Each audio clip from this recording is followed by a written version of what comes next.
How often do you use an excuse to not do something? I can tell you, I'm a human being and I use them.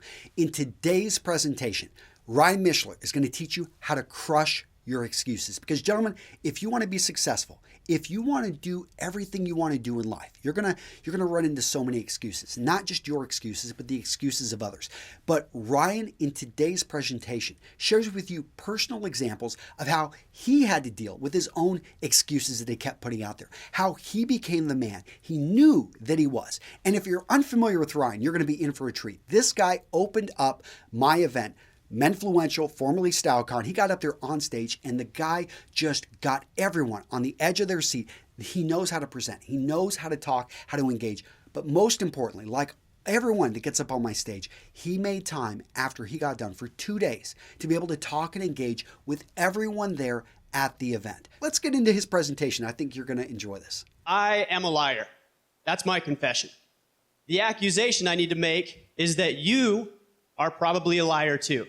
Now, what's interesting about this is I told somebody I was going to start my presentation like this. They said, I don't know, I might rethink that. You might not want to call your audience a bunch of liars as you get started.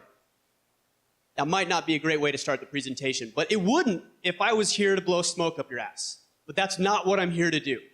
What I want to do is I want to give you some information that will cause you, hopefully, to think differently about where you are right now. Because the choices that you've made, the thoughts that you have, the beliefs, your background have gotten you to the exact point that you are today. Some of you are probably saying, I'm pretty happy with that. Some of you, and probably the reason you're here is because you're interested in growing, and you're interested in developing, and you're interested in becoming a better person. And in order to do that, you need to confront the reality that you aren't always truthful with yourself. And the sooner you do that, and the sooner you realize that, and you embrace that idea fully, that we all, just because of human nature, have the desire and ability to lie to ourselves, when we face that reality, that's where we start to grow.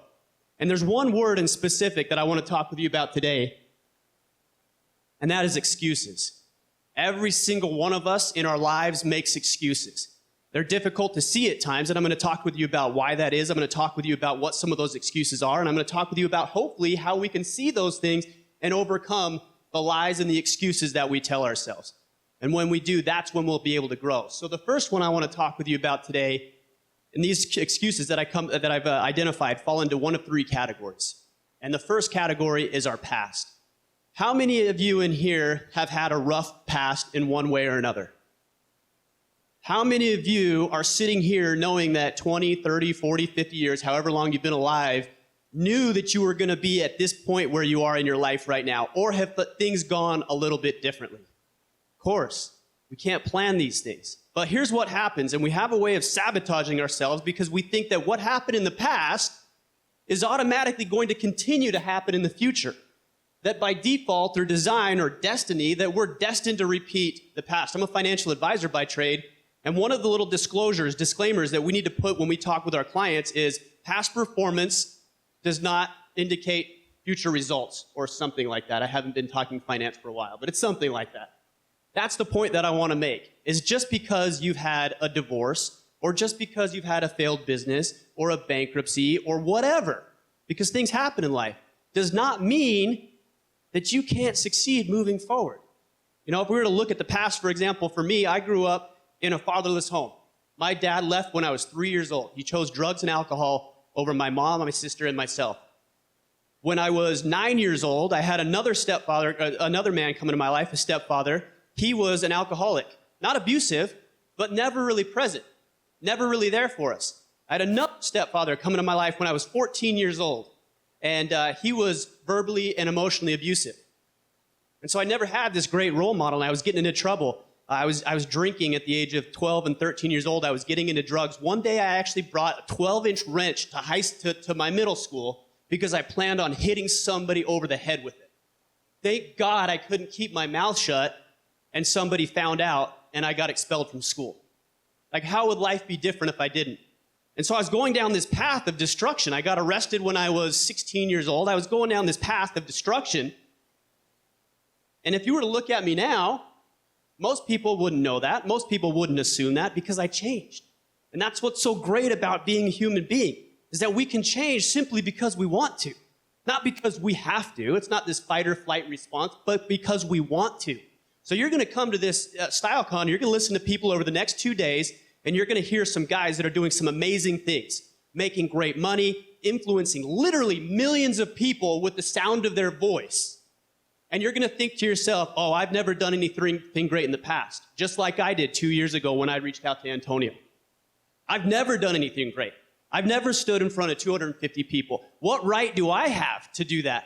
And I'm telling you, you have the right. You just need to make the decision that your past is not going to necessarily represent your future.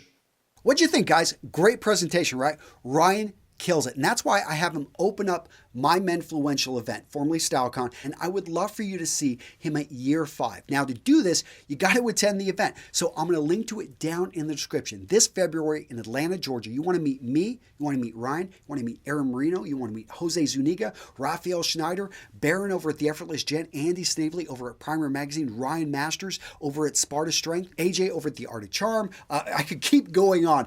If you follow anyone in the men's lifestyle space, you're probably going to see them at my event. And this is the secret to this event, is it is for you. I don't want to have a conference where people just get up there, they talk, and then they fly right out. I make sure that every one of my speakers sticks around. I make time, Aaron makes time for everyone that attends our event because we're honored. We realize that you've made an investment, you've made a commitment, whether you own a business, whether you're an influencer, whether you are just someone that wanted to come and thank us for changing your lives. We want to spend time with you. We're inspired. We get powered by this event. And at the end of the day, I want people to come to this event and have their lives changed. Now, we're capping attendance to this event, and it's something that we're not going to allow more than 500 tickets to be sold. I want to keep it intimate. I want to keep it so that you can actually, and I have time to talk to everyone there. The only way to do that is to limit the number of tickets being sold. So go grab your ticket before they're gone. Get your butt to Atlanta, Georgia, because this event is going to help you start taking steps in the right direction so you can become the man you know yourself to be. Gentlemen, that's it. Take care.